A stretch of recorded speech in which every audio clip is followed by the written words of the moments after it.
April 2018, I wanted to shoot a quick video on a series of knives from knife designer and blade tactician Michael Janich. Michael has been someone that I've been interested in his writings and his video work for years. He's probably one of the most respected guys out there, and he certainly has my respect. The series of knives is the Ronin and the Yojimbo that is brought to you by Spyderco.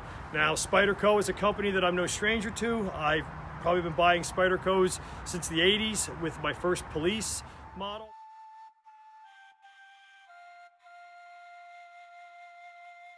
What can I say? The police was one of the instrumental first tactical folders that came out. So again, I'm no stranger to Spyderco or Michael Janich.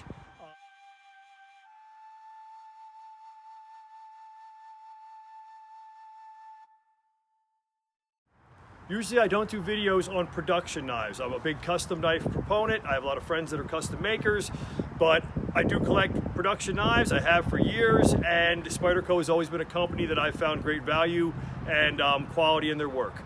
So the series of knives we're talking about is the Ronin and the Yojimbo.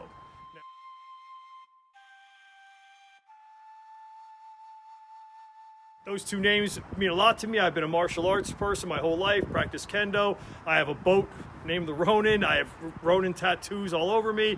Yojimbo was probably the greatest movie of all time when it comes to samurai flicks.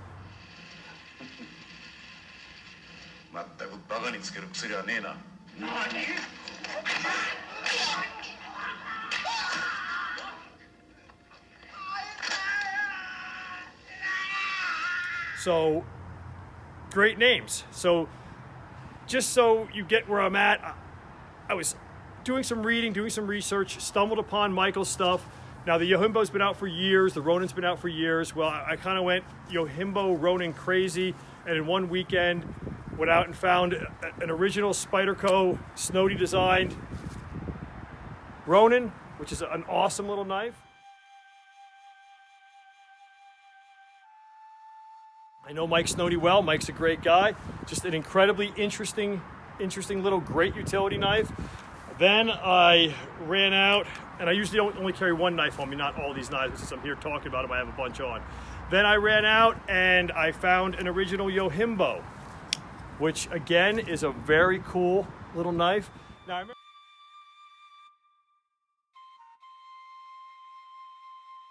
I remember when this knife came out, I was kind of like, wow, it looks like a box cutter. And I wasn't that intrigued with it.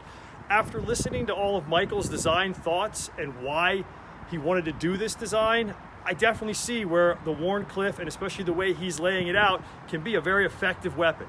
So I grabbed the original Yojimbo in blue, which is a neat knife to catch. What else did I find? Of course, I got a Yojimbo 2, done up in the white scales to match my carry piece, which is always a nice addition.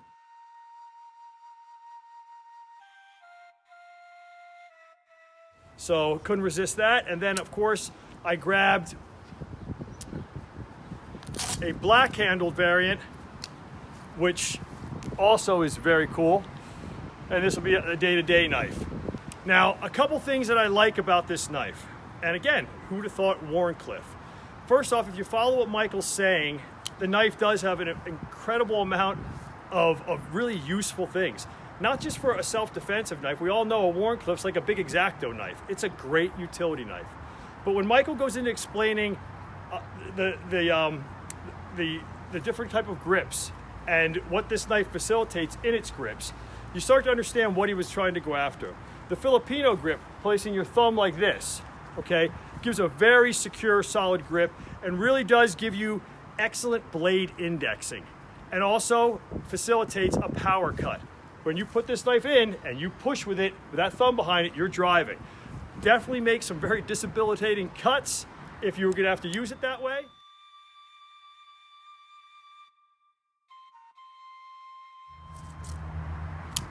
One of the things I like about the Filipino grip, besides being able to put a big power cut behind your blade, is the way it fills your hand. When it comes to striking, holding a knife and saber, to hit someone or strike someone, you'd have to rotate to this way. The Filipino grip, you already have that, basically you're in a fist with a roll of quarters in your hand. makes for an awesome, awesome striking weapon. And imagine this coming at you full force. Pretty terrifying. But more importantly, for a knife you're carrying every day, fantastic utility blade, fantastic EDC blade. So again, I'm really taken by the whole design thing. Another big thing that I'm digging is the compression lock.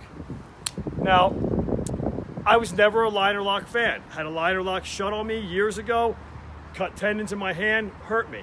Yeah, liner locks are great for light work, but liner locks always scared me. The compression lock, I'm really, really thrilled with. It seems super, super strong.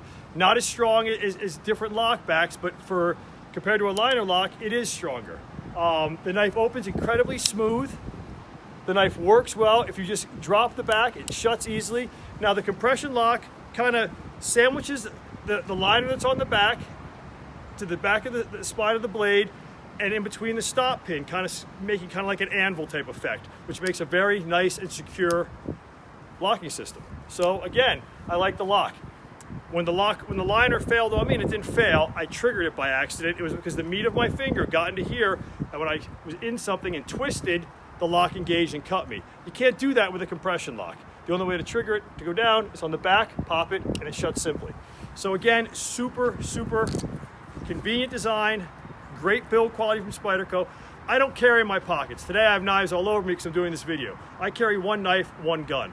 I don't carry pocket clip in pocket. I carry in a horizontal holster on the side.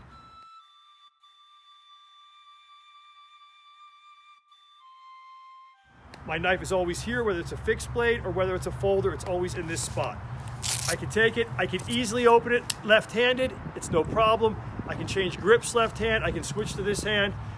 For me, the old Batman utility belt has always served me incredibly well. I like having everything where I know where it's at. Another thing I really like about this series of knives is you can get a trainer. Trainers are so important. You can learn to facilitate different opening methods, hand positions, when you do drills.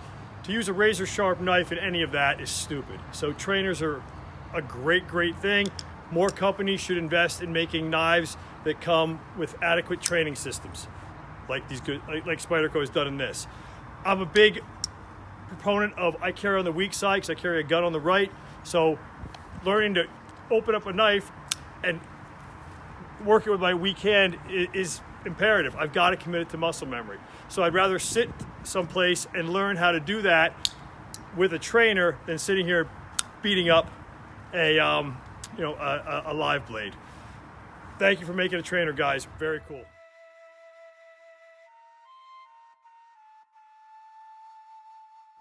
That's basically it. I'm digging the Combat Wharncliffe utility type design. Michael Janich is awesome. Spyderco, great product.